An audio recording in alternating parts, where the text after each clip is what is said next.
We have here the Five of Swords energy. Someone here is strategizing, nagpaplano, nilalaban, or what.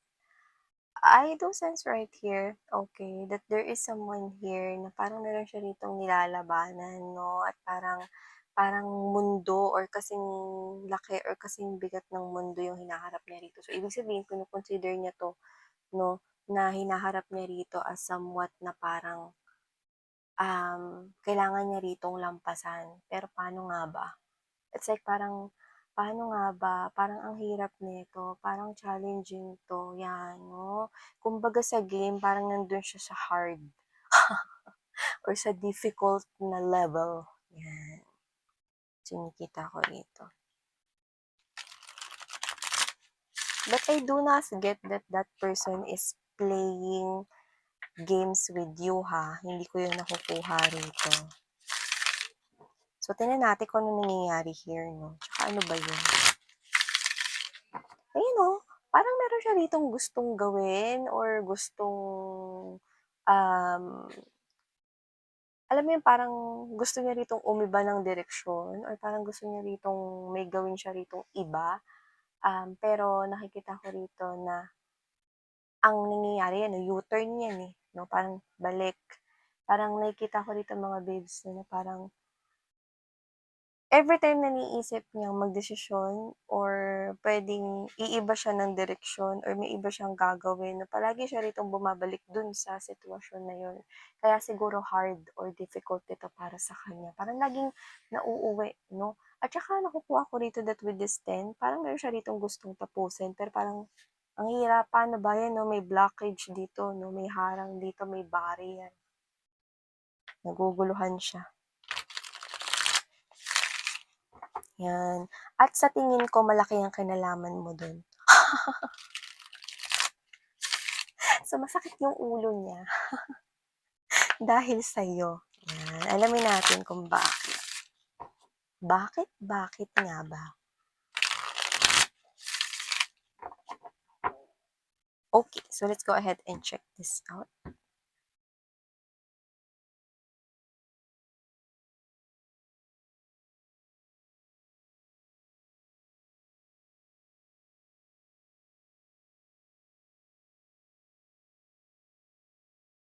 Oh, okay.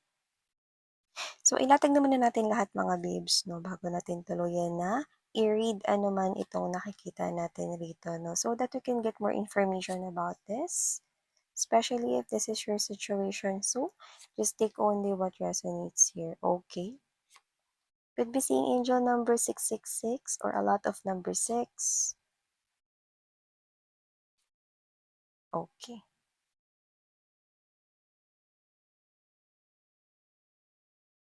Oh, okay.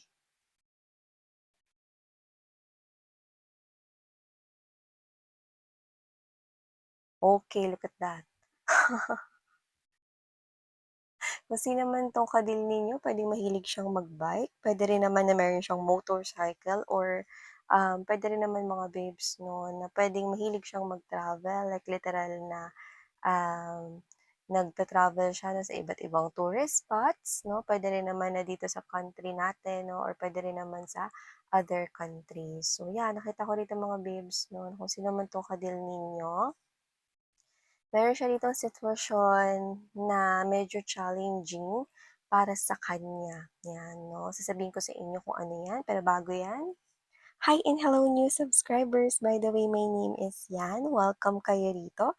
At sa returning subscribers, maraming maraming salamat sa inyong walang sawang pagsuporta 'no. At uulitin ko lang, meron tayong new channel para sa hindi pa nakaka-knows, 'yun ay ang Dal Me Dalmi Dalnim, nabubulol, Dalnim channel. So ayan mga babes 'no, Dalnim channel 'no, 'yun mga babes 'no ay tarot readings din, okay. Collective 'yun for all signs, okay. Collective yung ilalagay ko dun. Meron na tayo dong isang uploaded na reading 'no. So, kahapon ko yun in-upload and then mag-a-upload din ako mamaya. Everyday meron din tayong collective reading dun. So, you might want to subscribe to the channel para ma-update rin kayo 'pag meron tayong, uploaded 'no or 'pag uploaded na yung reading, okay. So, you might want to also subscribe to that kasi maaaring maka-resonate rin kayo sa mga messages doon. So, the link to that Dalnim channel mga babes 'no, ay in the description box. So, iba nagtatanong 'no, ano yung Dalnim yan mga babes 'no? In Korean 'no, yun yung goddess of the moon. So, just like here, the high priestess yung aking name dito 'no, because the high priestess reveals the secrets 'no, hidden and those are the moon.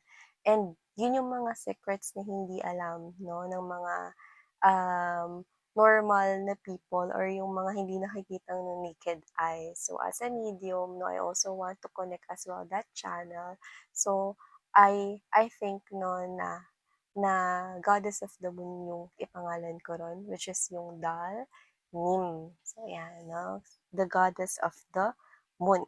So, yun nga, no, wala tayong gender here, mga babes. No? Yung link na ay nasa description box. Okay? At babae, lalaki, LGBT, lahat kayo welcome here. So, nakikita ko rito mga babes. So, mga nag-subscribe na doon, no, maraming maraming salamat. Yan, no. Thank you so much. And also, sana makatulong rin yung channel na yon sa inyo. So, yun nga mga babes, no, wala tayong gender dito. But with the Four of Cups energy, Seven of Wands, Six of Cups energy, I'm picking up that there is someone here na dalawa na kuha ko rito. Okay? One is puwedeng past person or may naka-in relationship ka rito, maaaring ex mo 'yan. Yung iba naman doesn't have to be na naka-in relationship mo, pero puwedeng sinabihan mo siya na dumistansya sa'yo or puwedeng ni-reject mo yung kanyang offer of love before. So, nakikita ko yun right here. And this is you, mga babes 'no, napakiramdam mo wala na siyang pakialam sa'yo pero mali ka. May pakialam pa rin siya sa'yo. And with the Four of Cups energy, Seven of Wands energy, whether this is a new person, no, na na-reject mo, dahil maaaring you have your reasons, may lovers kasi rito sa pwedeng yung iba sa inyo, meron na kayo rito minamahal or may kakunik na kayo iba, pwedeng in relationship na kayo with someone else, or pwede rin naman may ini-entertain kayo na mas like ninyo or mas bet nyo, no? Kaya ni-reject nyo tong person na to if this is a potential suitor, no, na pwedeng nililigawan kayo or tinanong kung pwede kayong ligawan but you've rejected this person or pwedeng sinabihan mo siya na itigil niya na yung ginagawa niyang pagpaparamdam at pag-express ng pag-ibig para sa'yo. No? But this person here with this Six of Cups energy, this person thinks, no, na ikaw talaga yung gusto niya. Dahil gustong-gusto ka niya rito, hindi yun madaling kalimutan or alisin. So, tama naman siya ron. Minsan kinakampihan mo ba siya? Hindi siya kinakampihan mga babes, ako kinakampihan dito, hello. Ang nakikita ko kasi rito 'no, ibig sabihin totoong gusto ka talaga niya. At nakikita ko rito, aminado 'tong tao na 'to na mahirap naman talaga kalimutan lalo na kung isang kagaya mo, 'di ba? Alam mo naman 'yan, meron kang mga katangian rito 'no, na mahirap talaga ritong kalimutan. So, I see na meron naman talaga siyang, may reason ka rito kung bakit mo siya rito ni-reject. So, yun nga, puwedeng ikaw ay connecting na or in relationship ka na, iba baka married na kayo, no, with your special person, and yun yung dahilan kung bakit niyo ni-reject tong person na to. Yung iba naman, wala kayong relationship pa, pero meron na kayong nagugustuhan or meron nang naka-reserve diyan sa puso niyo. So, nakikita ko dito mga babes na ayaw niyo naman siyang paasahin, kaya nakita ko na pwedeng ni-reject or iniwasan niyo siya. Yung iba pwedeng sinabihan niyo talaga siya na itigil niya na yung pagpaparating ng kanyang damdamin para sa'yo, 'no? Nang sa gano'n, hindi niya siya rito mahirapan 'no, or mag-waste ng time. Yun yung nakita ko rito. Kasi for you, ayaw mo rin naman na paasahin or isipin ng person na 'to na, nagpapa-fall ka, 'no, para sa kanya. At yung iba naman, kung hindi ito yung klase ng energy na ni-reject mo, 'no, ang kanyang chalice of love, sa iba puwedeng ex niyo 'to. No, nakikita ko dito na kung sino man 'tong ex niyo na 'to na puwedeng siya yung nag-reject sa inyo pero nire-reject niyo na siya ngayon 'no, like hindi niyo siya hinahayaan, you've created already that boundaries, your walls are really up right here at hindi mo na hinahayaan na entertainin or kausapin pa itong person na 'to. Whether that's new person or whether that's your ex, it's like it doesn't matter, eh, kasi nakikita ko na ina-avoid mo pa rin itong person na 'to. Okay, so yung iba nakikita ko rito na hindi lang talaga 'to pass ninyo, puwede talagang ito yung tao na na-reject mo yung offer of love niya. So, wala tayong gender dito, ha.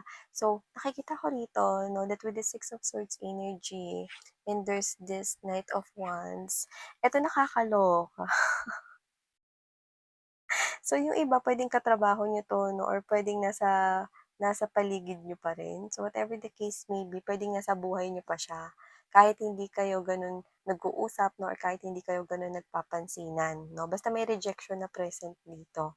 But with the Six of Swords energy and Knight of Wands, ito yung person 'no na nagpipigil siya rito 'no, sinusubukan niya ritong lumayo, umiwas sa'yo. Nakita mo naman yung passport na 'yan 'no, not literally na siya ay nag-migrate na 'no or lumipat na ng ibang tirahan dito 'no. Pero with the Six of Swords, ang pinakamalakas na nakukuha ko ritong mensahe is this person here 'no, is parang gusto niya na ritong magmadali 'no. Airplane kasi ang passport, eh, may passport pa sa ano, sa sasakyang pandagat, wali.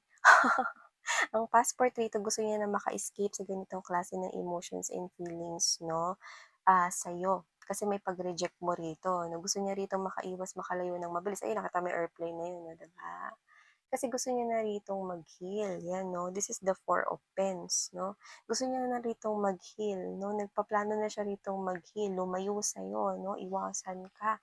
Pero with the Knight of Wands energy, ano ba naman 'yan, hindi niya pa rin mapigilan ang pag-express rito 'no, ng concern sa'yo. May pakialam pa rin 'tong tao na 'to 'no, with the Lovers right here, Six of Pentacles energy. Whether you're connecting here with someone else or whether you're in love with someone else or may napupusuan, nagugusto ka rito 'no, na may nirereserba ka ng ibang tao sa puso mo, kahit pigilan niya pa rin ditong iwasan ka, hindi niya magawa 'no. Parang alam mo 'yun, hindi niya pa rin dito mapigilan na hindi rito tulungan ka 'no, hindi dahil naiisip niya na isa kang ditong weakling. Alam mo 'yung weakling, yung parang laging weak or mahina ka or hindi mo kayang gawin yung ibang bagay 'no. Ano ibig mo sabihin dun minsan, example ganito, kunyari katrabaho mo siya, okey? Tapos bumili ka 'no, galing ka sa labas, galing ka sa canteen, bumili ka ng soft drinks in can, 'yan, soft drinks in can 'no. Hindi mo mabuksan kasi, puwedeng, bagong nail cutter ka lang or hindi mo buksan 'yun 'no, tapos paulit-ulit kang nagsa-struggle para buksan 'yun and siya, o 'di ba na-reject mo na 'no, hindi niya matiis na nakikita kang ganyan 'no, lalapit siya sa'yo at kukunin niya 'yun, bubuksan niya yung soft drinks in can mo, 'yan. So yun yung kita ko rito, hindi ko niya matiis, ano ba 'yan, parang sasabihin niya rito na, "Ano ba 'yan, 'di mo buksan 'yan, akin na nga 'yan." Ako na 'yan 'no, or puwedeng lumapit lang siya rito 'no, tapos tutulungan ka niya, gano'n. Iba-iba yung case dito, kunwari nakita niya rito 'no, na marami kang pino-photocopy, kung katrabaho mo man siya or, kaklase, whatever, kung sino man 'to 'no, ni-reject mo na siya, ha. Pero 'pag nakikita ka niya nagsa-struggle 'no, "Ang dami mong po-photocopy, ako na nga diyan kasi may po-photocopy nga rin ako, eh." Ganyan 'no, parang naiinis siya, hindi sa'yo, kundi naiinis siya sa sarili niya, bakit may pakialam pa rin siya sa'yo kahit ni-reject mo na siya.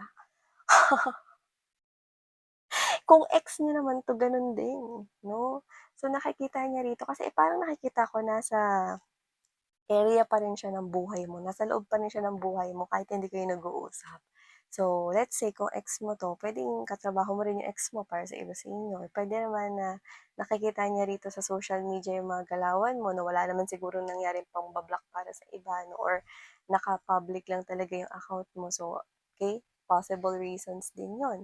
Nakikita niya rin dito or nagkakarinig siya ng balita about yun 'no, 'pag may pinagdadaanan ka 'no, naiinis pa rin siya rito kasi imbes na mag-focus siya sa sarili niyang buhay, alam mo yung nadi-disturb pa rin siya 'no. At ang nakakaloka kapagka ikaw ay dumadaan sa challenge or kahit yung mga simpleng bagay lang kagaya ng pagbubukas ng ano 'no, ng soft drinks in can, yung mga ganyan 'no, or pagpo-photocopy, yung kahit yung mga gano'n naba-bother pa rin siya rito na parang 'pag hindi ka niya tinulungan guilty pa siya 'no, 'yan.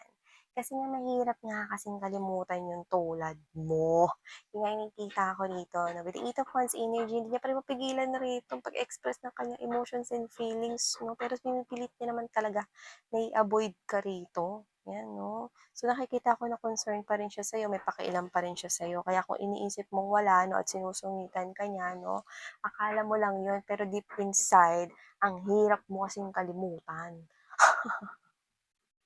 Yun yung nakikita ko rito.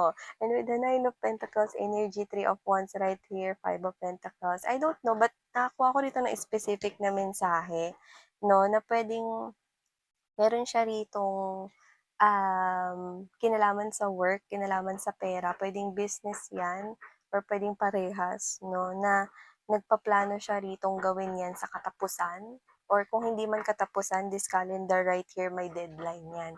Doesn't have to be na lilipad siya sa ibang lugar or lilipad siya ng ibang bansa 'no or, aalis siya diyan 'no, pero puwedeng magiging busy siya at kailangan niya mag-focus dun sa deadline na yun. That's very specific na nakukuha natin here. By the way, if you happen to hear 'no, na parang merong construction na noise in the background, so yeah, meron kasi ditong construction na ginagawa, okay? So yeah, mga babes 'no, going back right here, I do pick up right here that you have here someone na puwedeng meron siya ritong kailangang pagpupusan na may kinalaman sa pera or trabaho or business 'no, na walang kinalaman sa'yo. So I do pick up right here 'no, na kahit sinusubukan niya mag-focus dun or meron siya ritong importanteng gagawin, okey, na walang kinalaman sa'yo. Pero with the Five of Pentacles energy, naba-bother mo siya. Alam mo kung sa office kayo mga babes 'no, parang gusto niyo ng bumili nung ano, nung blinds o kaya yung parang ano, maglagay ng kurtina ro'n 'no, para hindi ka niya makita. Kasi hindi niya mapigilan yung sarili niyang mag-care pa rin sa'yo, eh. Kung ex mo 'to kahit wala na kayo nagke-care pa rin siya sa'yo. At kung hindi mo naman 'to ex at ni-reject mo siya dahil meron kang ibang nagugustuhan or may nakareserba diyan iba sa puso mo, nagke-care pa rin siya sa'yo at naiinis siya sa sarili niya, bakit siya nagke-care sa'yo? Yun yung nakikita ko rito. So, inaaral niya with the Page of Pentacles energy, Four of Swords, and the Chariot card right here, inaaral niya rito 'no, na umiba ng direksyon 'no, na na idisiplina yung sarili niya at i-focus yung sarili niya sa ibang bagay, i-divert yung iba niyang, iniisip 'no sa ibang bagay dito pero hindi niya magawa. So, inaaral niya yun like a kid, like a child. Para siya dito nagsisimula 'no, na parang parang aralin ng isang bagay 'no, para magtagumpay dun. So, nahihirapan talaga siya rito na mag-move on sa'yo, alam mo yun? Parang kinakailangan niya rito mga babes 'no, ng parang hindi sapat yung maraming-maraming advices galing sa mga, taong nakapaligid sa kanya or concerned people na nakapaligid sa kanya 'no. Kasi alam niya sarili niya lang din talaga yung makakatulong sa sarili niya dito sa sitwasyon na 'to.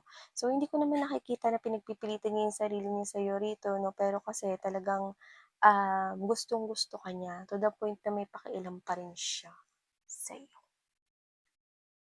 Ay, go.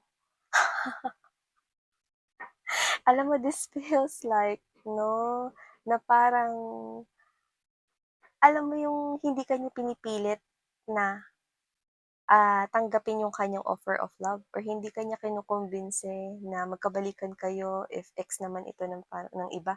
Pero sa nakikita ko rito, gustong-gusto ka talaga niya at yung feelings niya talaga sa'yo is totoo. Kaya medyo challenging sa kanya 'to. 'Yan. So ito ang nakukuha ko ritong mensahe for you guys. Thank you so much. Sana ngayong love and light